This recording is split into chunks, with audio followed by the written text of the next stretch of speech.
Man, it would be nice to know what good defense is, really. Because that was one of the major differences in tonight's game. As the Phillies lose 7-4 to the Tampa Bay Rays. And you can clearly see the differences between these two teams, even though we all know Tampa Bay, they're one of the best teams in Major League Baseball, for crying out loud. But they make defensive plays with ease. They make simple or difficult plays look easy. When the Phillies, they make routine fly balls look impossible to make. Andrew McCutchen dropping a simple routine fly ball in the outfield. Rhys Hoskins, I understand he's dealing with a groin issue, but he had 2 chances in the 4th inning to make a play and he couldn't because of his groin, making him basically unplayable in the corners, even though he did have a game-tying home run late in this ballgame. Can't deny that. But also, even though I've said I believe, but this is when the team is winning, that I believe guys like Aaron Nola and Zach Wheeler should be out there when they have a chance to pitch a complete game, if they are able to. If the team is winning. But since this game is tied, and you got Zach Wheeler through 8, why is he coming out there in the 9th inning? I understand his pitch count was in 95. That was a fine game for him. No need to put him back out there. You have a tied game. There's no need to put Zach Wheeler back out there. I have no idea what Joe Girardi is thinking of there. Because instantly it comes back to bite you in the ass, and he allows the first 2 base runners and then the 3-run go-ahead home run. So, yeah, I don't understand the decision-making. I just don't. I don't at all. It's just head-scratching. It is. It's silence-worthy. It's stupid. It's just head-scratching. I don't understand. I don't understand why Wheeler is coming out there for the 9th. I just don't. I clearly do not. And that ruined a pretty solid game for him. It did. Because he was having a pretty solid game. Sadly, the defense coughed up a lot of runs. But he was having a pretty solid game up to that point. Looking at his box score for today, if I can find the right one, 8 innings pitched, 10 hits allowed, which is not nice. 7 runs, 5 of those were earned, 2 of those were errors in the 4th inning. 10 strikeouts, 2 home runs allowed. And now his ERA jumps up to 2.9. And I also saw a stat, ever since the second half started, Zach Wheeler's ERA has been over 4. So technically, ever since the All-Star break, I would say Zach Wheeler really hasn't been the best. And he's not pitching the best when we definitely need him to. But I'm not saying it's all Zach Wheeler's fault. It's not. The entire team around him is at fault. He needs to make better pitches when the time matters. The defense actually needs to come up with plays, and the offense actually needs to score some goddamn runs. So it's an entire team thing. It's not just a Zach Wheeler problem. So, going throughout this ballgame, the Phillies have a chance to get some runs on the board in the 2nd inning. They get the bases loaded with 0 outs. Got Kutch getting on. You got Galvis in his first game back in the Phillies uniform, in the lineup at least. Then you also got Ronald Torreyes getting on base. But then you get Luke Williams grounding into a double play. It does score a run, but that takes away a major threat. And then Zach Wheeler gets robbed in the outfield on a chance to possibly score the 2nd run of the inning. So you only get 1 run when you had 0 outs with the bases loaded. So you go in to that top of the 4th inning. And it's just, oh man, it was bad. It was bad. First, you get a double by Wander Franco, and it was a play that Rhys Hoskins probably should have made. It went over his glove, so that turns into an error. It didn't become an error. It was recorded a double, but Rhys Hoskins should have came up with that play. It went off the top of his glove.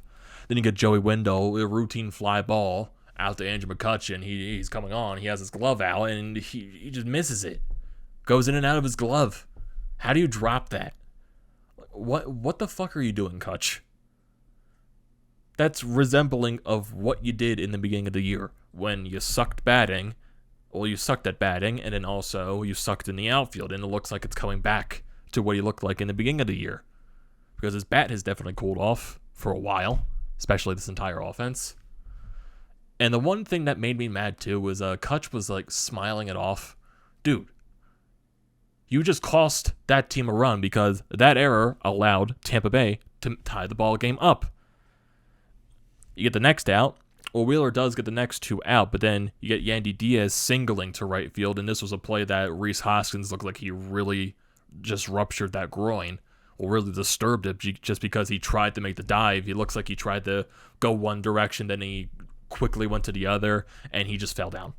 That groin was really aggravated at that point, and we thought he was going to come out of the ball game. But apparently he didn't. He stayed in the very next inning. So I was very surprised about that. So Tampa Bay takes a 2-1 lead in the 4th inning. Then you go top 5. You got Brandon Lau, a pitch hanging by Zach Wheeler. He crushes it into the seats. Becomes a 3-1 Tampa Bay lead. You go into the bottom of the 5th inning. Bryce Harper responds for the Phillies. Zach Wheeler starts the inning off with a single, but then Jean Segura almost grounds into the double play, but thankfully he was fast enough to beat the out. So you got a man on first, then JT strikes out on a pitch right down the middle of the plate. He couldn't catch up to it. Then you get Bryce Harper coming up to the bat. Crushes the ball, dead center field, 445 feet, ties the ball game up at 3. And thank God that happened. Thank God that happened.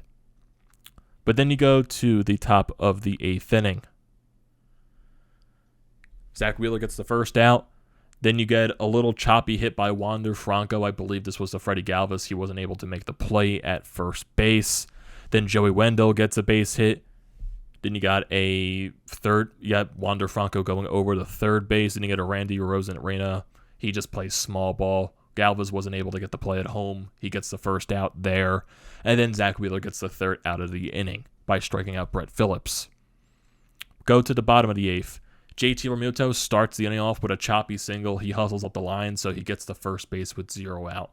Bryce Harper battled in his at-bat, but he had a couple of pitches during that at-bat to really crush. There were 3 hanging breaking balls at least that went right down the middle, and he either fouled them off, and the third one he just grounded out, which caused a double play. Then you get Rhys Hoskins coming up to bat. And what do you know? He ties the ball game up at 4. So maybe if Bryce Harper didn't either struck out or he found some way to get on base, the Phillies take the lead in this bottom of the 8th inning, and you're looking at a chance to win the ball game in the top of the 9th. But no, we're looking at a tied ball game in the 8th inning, and I guess at that point it was a good decision to leave Rhys in the ball game after what happened earlier on. But we still can't ignore what happened early in that ball game because that definitely just was a big eyesore. Then we go to the 9th, and boy, it was ugly. It was ugly. Yandy Diaz, he starts off the inning with a single. Then you get Kiermaier coming up to the plate. He hits a line drive down the third base line, goes right over the bag, and the umpire on that point called it fair. Then you get a second and third situation. Joe Girardi doesn't like the call, and at that point you can't review that play because it's just not a reviewable play, and the replays really didn't help out to see if the ball was fair or not. So nothing happens there. You get a second and third situation for Francisco Mejia, and he absolutely destroys one into the second deck in right field, making it a 7-4 ball game. Out comes Zach Wheeler, which I don't understand why he's in the 9th inning to begin with. In comes Connor Brogdon. He gets the next 2 outs. Wander Franco gets a double. That Odubel Herrera had a tough chance at making that play, but then he eventually gets out of the inning. Go to the bottom of the 9th. Didi Gregorius pinch hitting. He lines out. Odubel Herrera grounds out. Then Brad Miller pops up. Going to the box score. We already went over Wheeler's night. Sadly, it was ruined by that 9th inning. He shouldn't have been out there to begin with because it was a pretty solid night for him. But still, Zach Wheeler hasn't been the same since that complete game against the Mets. His past 3 starts now. Tonight, the game against the Diamondbacks, and the game against the Reds. Been giving up way too many home runs.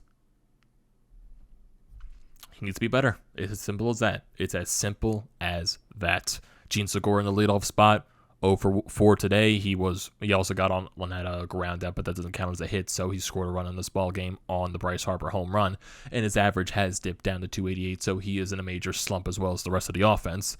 JT Realmuto, he goes 1 for 4. Bryce Harper goes 2 for 3 with 2 RBIs on the 2-run shot. Rhys Hoskins goes 1 for 4 on the solo bomb late in the ball game. Andrew McCutchen goes 2 for 4.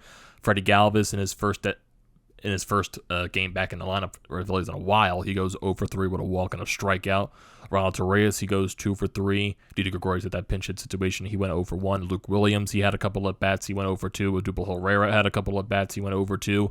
Zach Wheeler actually went 1 for 3 in this ball game, and Brad Miller, the last pinch hit opportunity, he went 0 for 1. In terms of runners in scoring position, the Phillies really should have had more chances, but, bases loaded early in the ball game. They grounded to a double play, and then really not getting that many runners in scoring position to begin with. You only go 1 for 3, and you leave 5 runners stranded on base.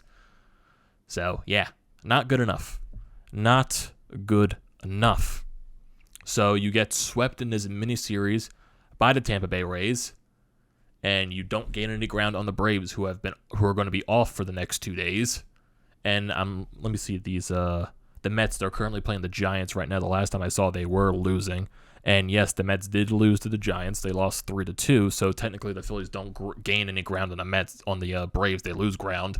But technically, they stay in the same place where they were as against the Mets. So you lose a big chance to gain some ground here. And now you're going to go into a 4-game set against the Diamondbacks, who swept you last week. So yeah, I don't know how this is going to go.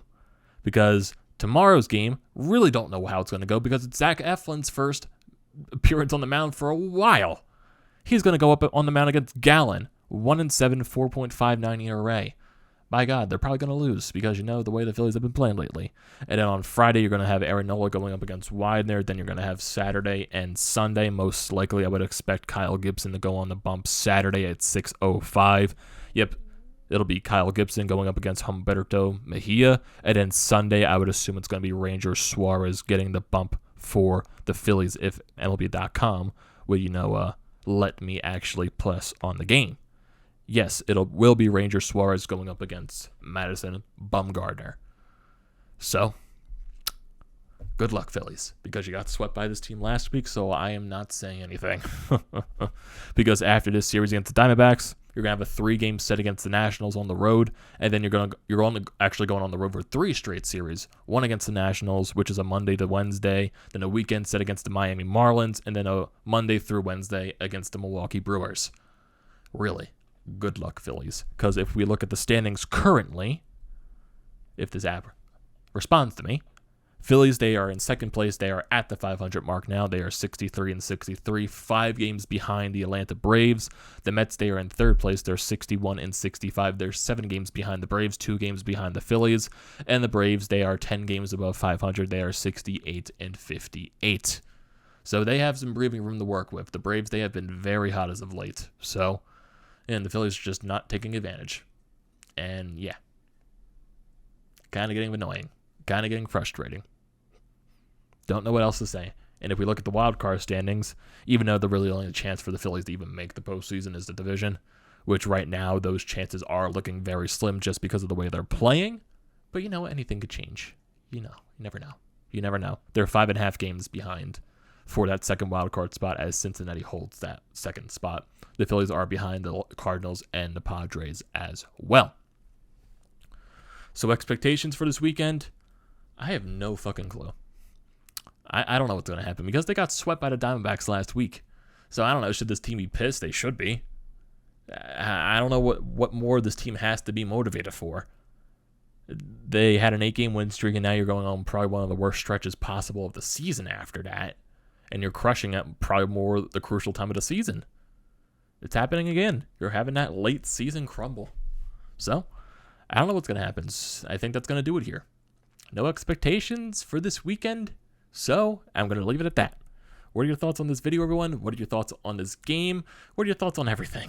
Just everything. I want to hear your thoughts down in the comment section below as always. Don't forget to leave those down there. Don't forget to drop a like on this video. And also don't forget to check out the Painted Lines. I am a part of them. Their links are down in the description below. Don't forget to check out the links to BrodesMedia, the Flyer Up Pod merch website, and also Flyers Nitty Gritty.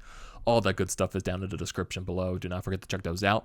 And the one thing you should not forget to do is hit that subscribe button. I will greatly appreciate that. And I will see you next time.